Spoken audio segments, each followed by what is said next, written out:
we see often that our equipment changes people's lives. I think that's why I'm so passionate about it, is we're very fortunate that we can see people that really had very little. They save and put money together as a family, and then they will end up being able to support their kids to go to school, to build businesses, to build opportunities for themselves.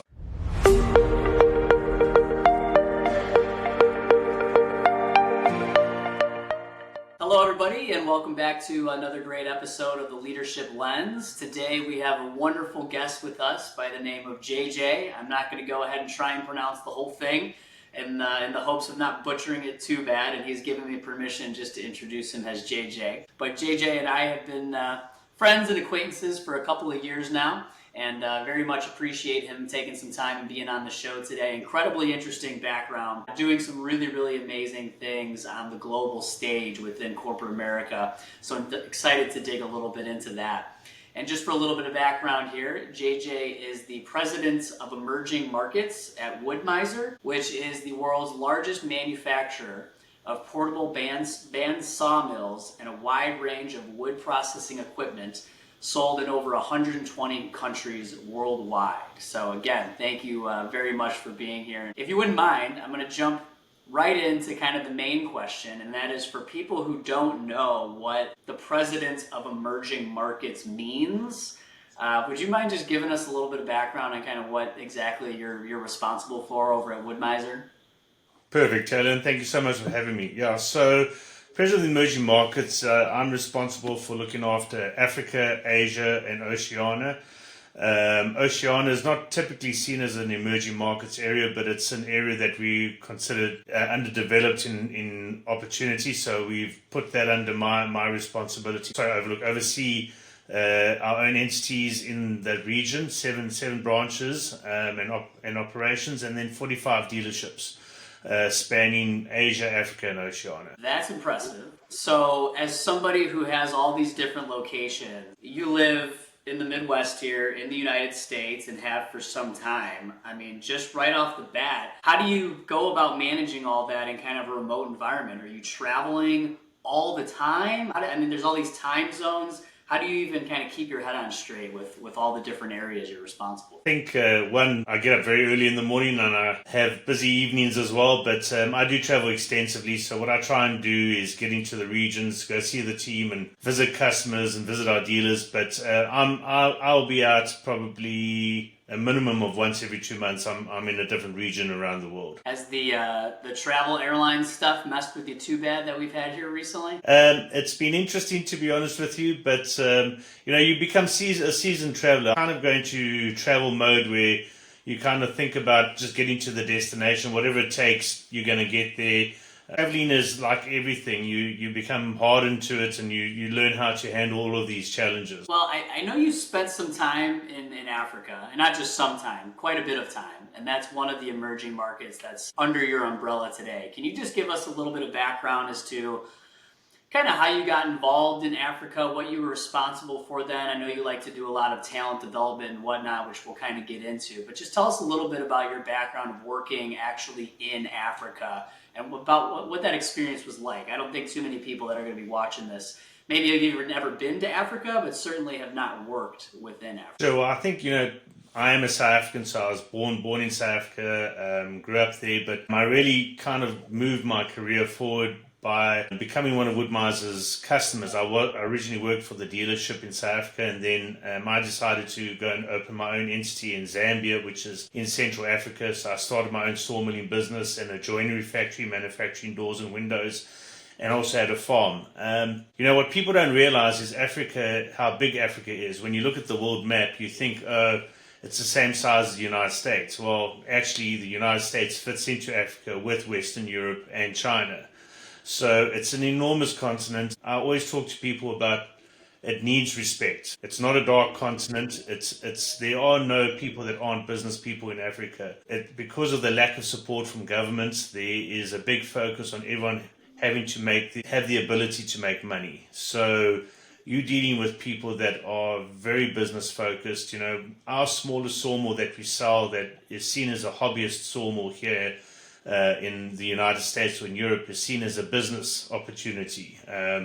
and everyone has an entrepreneurial mindset. So when you develop talent, you have to have people that understand that just because it's not as developed in terms of infrastructure as in first world countries, it doesn't mean that it's simplistic business. These are numerous countries that have different ways of doing business. They're very smart people, and they deserve a lot of respect. When you talk about some of the Wood-Mizer products being used within Africa and those people, you mentioned something that struck me, which is, what might be kind of a hobbyist tool here in America, they see as a business opportunity. So can you just talk to me a little bit more about that? So someone has one of these tools sold by Wood-Mizer, and that individual now can start their own business using that, and that's pretty common. Yeah, absolutely. So what you'll often see is families will put money together to go and buy a piece of equipment, and then they will support that startup. Once they've created enough money from that business, they'll then fund another part of the family to buy the similar equipment. We see often that our equipment changes people's lives. I think that's why I'm so passionate about it, is we're very fortunate that we can see people that really had very little. They save and put money together as a family, and then they will end up being able to support their kids to go to school, to build businesses, to build opportunities for themselves. I have a wonderful tale as well as our dealer in Zambia. He started by catching a bus down to our office in Johannesburg and buying 2 boxes of blades, and then jumping on the bus, driving back. Now you're talking about not a one-day little bus trip. You're talking 4 or 5 days on a bus to go sell those 2 boxes of blades. He now has 2 kids at university that he paid for from the fact of having a dealership. He's expanded his operations. He's got 9 branches in Zambia. Just a really amazing entrepreneurial mindset, So that's the nice thing about our products, is you give people opportunities and they can take it and grow something substantially. That's a spectacular story. That's a really, really, really great story, and how much success and just kind of hard work that takes in. And on a little bit of the back of the Wood-Mizer product and the Wood-Mizer brand, which is amazing, but obviously that individual had to go out of his way to kind of make that happen, but much success to him. So that's spectacular. Absolutely. When you use the term Oceanian, I think a couple. What region exactly is that? I'm thinking like Philippines and stuff like that. Is that correct? Yeah, no. So Oceania is Australia, New Zealand, Fiji, French Polynesia, New Caledonia. So it's the islands surrounding Papua New Guinea, surrounding Australia. So that region it's Oceania Pac. So Philippines falls into Asia, that's Southeast Asia. But yeah, great opportunities as well. Oceania continues to grow for us. I think it's all markets. The more you focus on it, the better the results are. And local partnerships are massively important. Finding people that you can work with, not just as dealers, but as employees.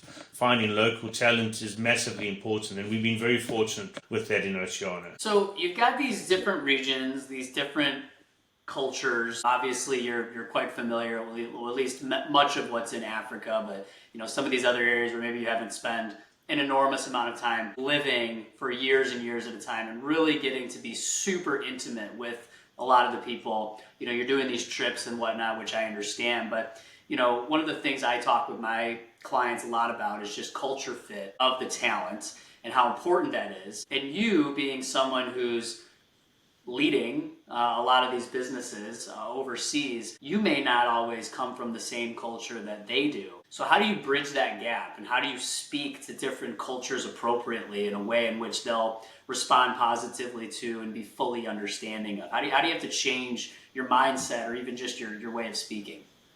So I think one of the things is relationships are so important outside.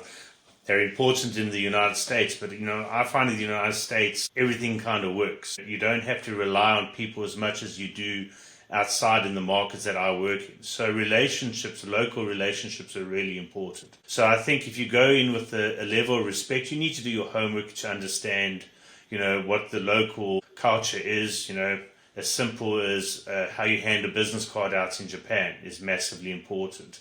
Understanding when you give a gift to someone, what's culturally correct. The color, whether it has a brand on it, the realities of whether it's appropriate to give a gift or not. All of these things you need to investigate. And there are quite a few consultancy firms out there that we work with to gather that information with.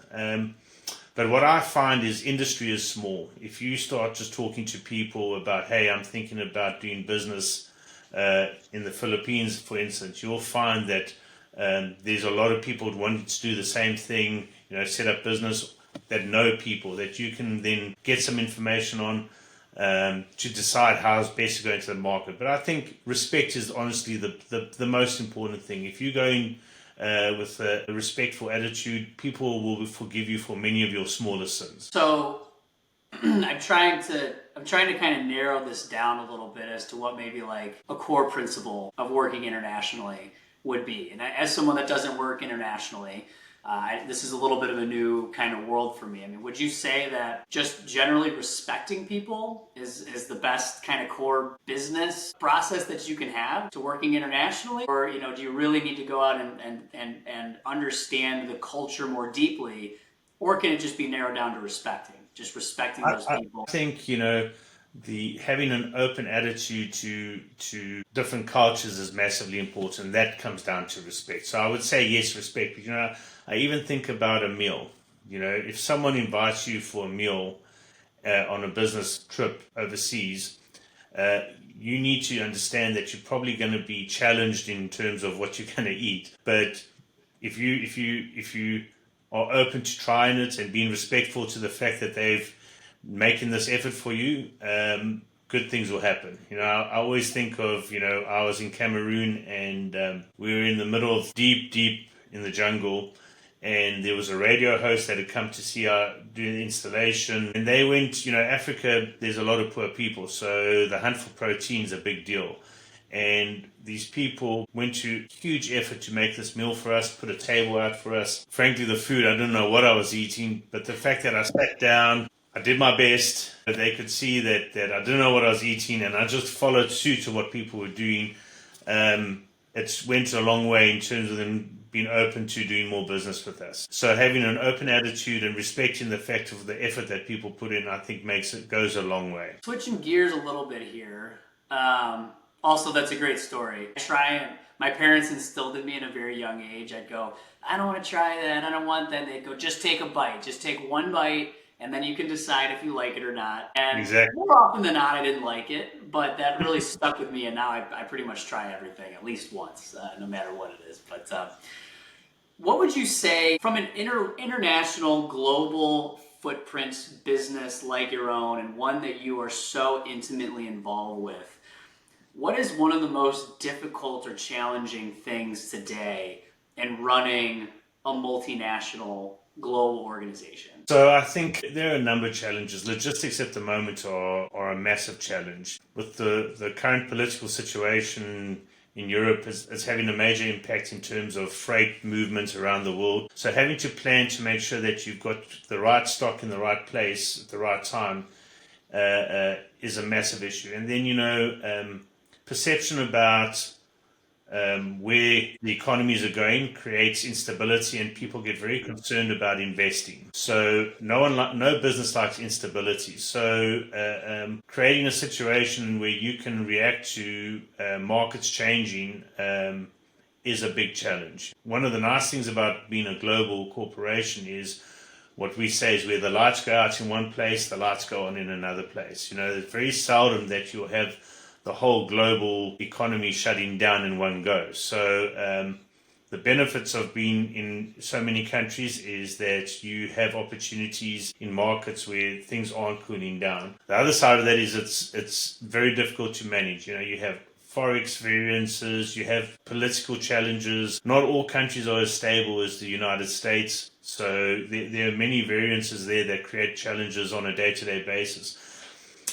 People are facing huge challenges in different countries that you might not have the experience in understanding. But it has a massive impact in their mindset and their ability to remain focused at work. So I think I was thinking a little bit about before we were going to chat. What would I say? The calmest person wins. You know, in an international market situation, just taking your time, standing good local partners that can give you good advice, and then you having a bigger picture to understand that they might be in a dark place at the moment, but you understand the wider picture. That can really help. I have to stay on that for just 1 second because I try and do something very similar. You know, in my world, I have hiring teams on one side, it's all people. I have candidates on the other side, and it's all people. So I'm in a very, very human business. There's no doubt about it. And that emotional intelligence and that understanding to say, you know, maybe I had kind of a weird call with somebody, and I used to get real riled up about that. It used to throw me off for hours or days even at a time. And I've started to just kind of put myself in the feeling of, well, they might just be having a really bad day. They might be going through something. You know, I don't actually know. And I've become very, very forgiving of human beings over the years, especially in, you know, private life for sure, but in my corporate life, to say, I feel like sometimes as human beings, we take what someone says or how they say it very personally and we internalize it. And sometimes it's just surface loads. Hey, that person was having a rough day. You know, maybe they just got in a fight with somebody or their kid is sick, or you never really know. And we don't always ask those questions, and sometimes it's not appropriate to do that. So you just have to kind of go along with it and hope that everything is good on there, and, you know, check in when it is appropriate, but totally understanding that. Staying on people real quick. So you've got these teams that are across the globe, and you're only one man.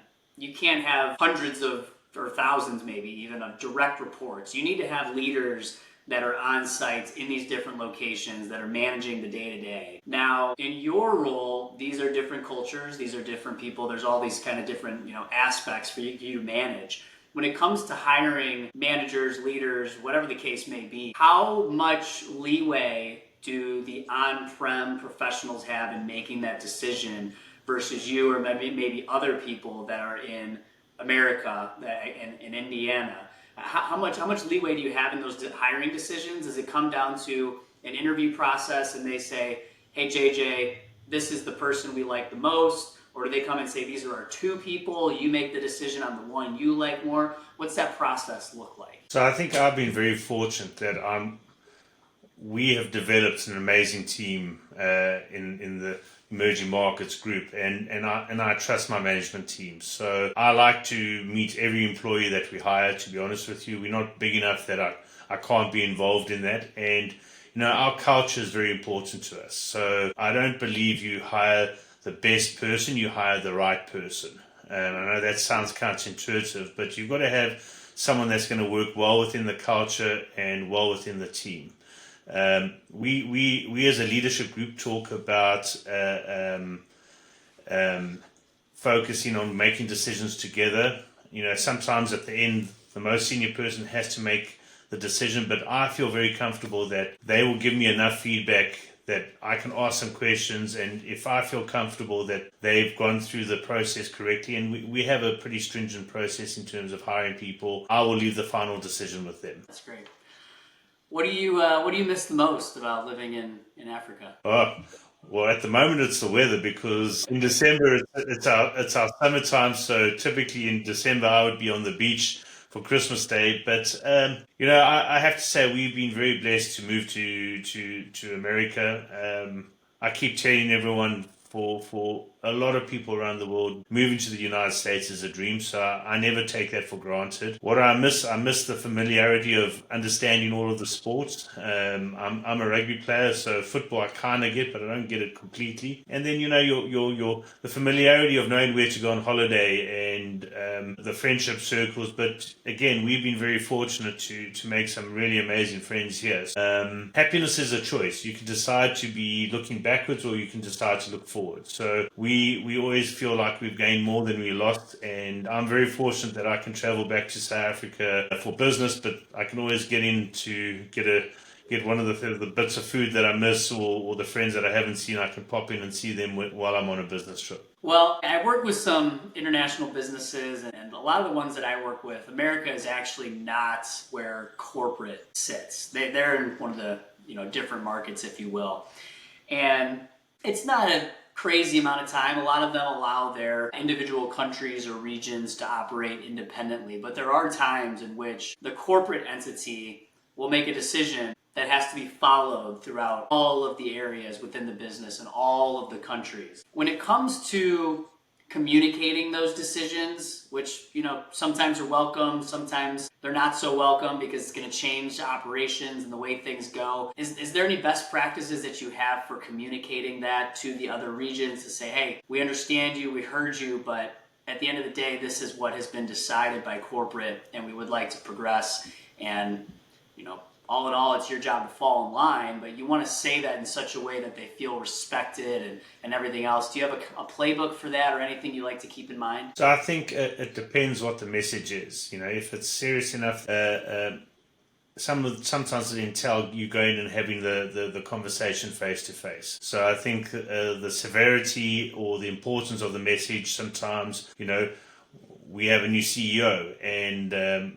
that's not a meet and greet that you do over Teams, to be honest with you. So we are flying to South Africa in January, very excited about it, for him to spend time with the team, because that's important. And as he settles in, he'll be going around the world, meeting teams around the world. So those sorts of things I say face to face. An email is one of the things about, I would say, outside of the United States, is business is far more formal.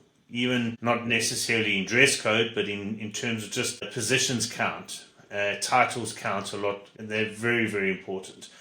So when you receive an email from a managing director, it's a significant moment. So you need to understand the weight and the gravitas of sending an email and making sure that it's clear and concise, because if there's any ambiguity in it, people are going to be reading that as if it's from a very senior person, and it can have a major impact. So my advice is to get advice from the local person that's in the business, running the business, and say, hey, obviously you've got to have a strong enough relationship with them to be able to be confide in them. But I would lean on them and ask them for what's the best way, in your opinion, to get this message across, so that it's appropriate, it's concise, it's clear, and then follow up importantly afterwards to make sure that there hasn't been any misunderstandings or misgivings that you haven't been able to resolve. Spectacular.